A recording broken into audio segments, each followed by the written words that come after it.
풍요로운 대지를 상징하는 여신 데메테르.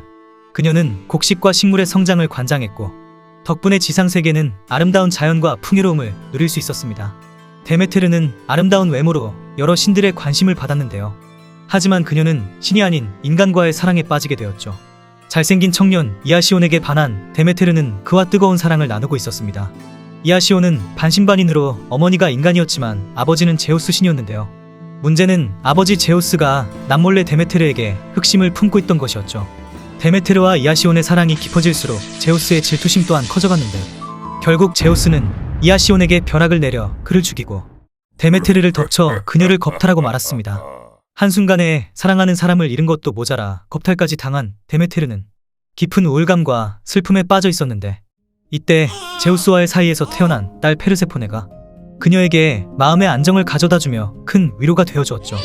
데메테르는 페르세포네에게 사랑을 쏟아부었고 남신들의 눈을 피해 딸을 시칠리아 섬에 숨겨 지극정성으로 키웠는데요. 시간이 흘러 페르세포네는 아름다운 소녀로 성장했고 데메테르는 그런 딸이 평생 자신의 곁에 남아있길 원했죠. 데메테르는 딸에게 영원한 순결을 맹세시키고 요정들과 노는 것만을 허락했습니다. 딸을 지켜보는 것만으로도 행복을 느끼던 데메테르. 그러나 얼마 안 가 그녀를 또다시 슬픔에 빠지게 만드는 사건이 일어나는데 지하 세계의 신 하데스가 지상의 모습을 구경하러 올라왔다가 페르세포네의 아름다움에 반하고 만 것이었습니다. 하데스는 곧장 제우스에게 가서 페르세포네를 아내로 삼겠다 전했는데요. 지하 세계를 관장하는 하데스를 무시하기 어려웠던 제우스는 이를 승낙하고 말았습니다. 하데스는 페르세포네를 유인할 작전을 세우는데 그녀와 친한 사이인 요정 세이렌에게 접근했습니다. 아름다운 목소리를 선물로 줄 테니 페르세포네를 이리로 데려오게. 아름다운 목소리? 좋아요, 하데스님. 저쪽에 엄청 예쁜 꽃이 피었네요. 이리 오세요. 페르세포네는 결국 하데스의 덫에 걸리고 말았고 온 힘을 다해 반항했지만 거칠게 끌어안은 그의 힘에 못 이겨 지하 세계로 끌려가고 말았습니다. 뒤늦게 돌아온 데메테르는 페르세포네를 찾았는데요. 그러나 딸은 감쪽같이 사라진 후였고 데메테르는 극도의 불안감에 사로잡히게 됩니다. 페르세포네, 어디로 갔니? 몰라요. 전 못 봤어요. 결국 데메테르는 횃불을 든 채 온 세상을 미친 듯이 헤매며 딸을 찾았습니다. 그때 바다의 신 포세이돈이 나타났는데요. 그는 데메테르의 상황은 전혀 신경 쓰지 않고 육체적 관계를 요구하기 시작했죠. 데메테르는 재빨리 말로 변신해 제정신이 아닌 포세이돈에게서 도망치려 했는데 바다의 신이자 말의 신이었던 포세이돈은 그녀를 끈질기게 추격했고 데메테르는 또 한 번 원치 않는 관계를 강요당하고 말았습니다. 데메테르는 누구 하나 자신을 도와주는 이가 없는 데다 오히려 몹쓸 짓까지 당하게 되자 슬픔과 분노로 자신이 관장하던 대지의 모든 일에서 손을 놓아버리고 말았습니다. 땅에 뿌리를 내린 모든 곡식과 식물이 시들어버렸고 그로 인해 가축들은 굶어 죽었으며 식량이 부족해진 인간들은 대기근에 시달리게 되었죠. 데메테르는 여신의 모습을 감춘 채 노파로 변신하여 딸을 찾아 나섰는데요.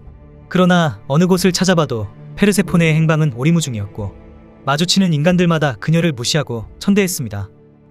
지친 데메테르는 엘레우시스를 지나다 잠시 쉬게 되었는데 그 지역을 다스리는 왕의 딸들이 노파의 모습을 가엾게 여겨 그녀를 궁으로 초대해 주었습니다. 왕의 가족들은 대기근으로 식량이 부족한 상황에서도 비루한 모습의 노파를 극진히 대접해 주었고 그들 덕분에 잠시나마 슬픔을 잊을 수 있었던 데메테르는 고마움에 보답하는 선물을 주려 했습니다.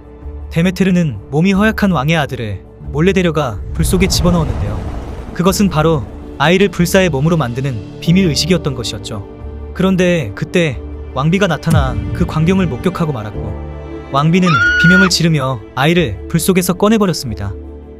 데메테르는 이를 그르치자 아쉬워하며 결국 여신의 모습을 드러냈고 왕의 가족들은 모두 놀라 두려움에 떨었죠. 너의 의심과 두려움으로 아이는 불사의 몸을 가질 수 없게 되었다.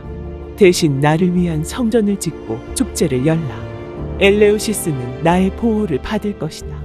이리하여 엘레우시스는 온 세상에 닥친 대기근에서 홀로 벗어나 풍족한 식량으로 번창할 수 있었습니다. 이후 데메테르는 다시 딸을 찾기 위해 길을 떠났는데요. 그때 태양신 헬리오스가 그녀 앞에 나타났습니다.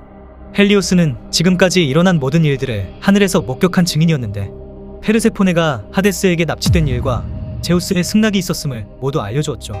그제야 자초지종을 알게 된 데메테르는 큰 충격을 받았는데요. 하데스가 관장하는 저승은 아무리 신이라 해도 마음대로 드나들 수 없는 곳이었고, 페르세포네가 그의 아내가 되면 다시는 딸을 만날 수 없다는 것을 그녀는 잘 알고 있었죠.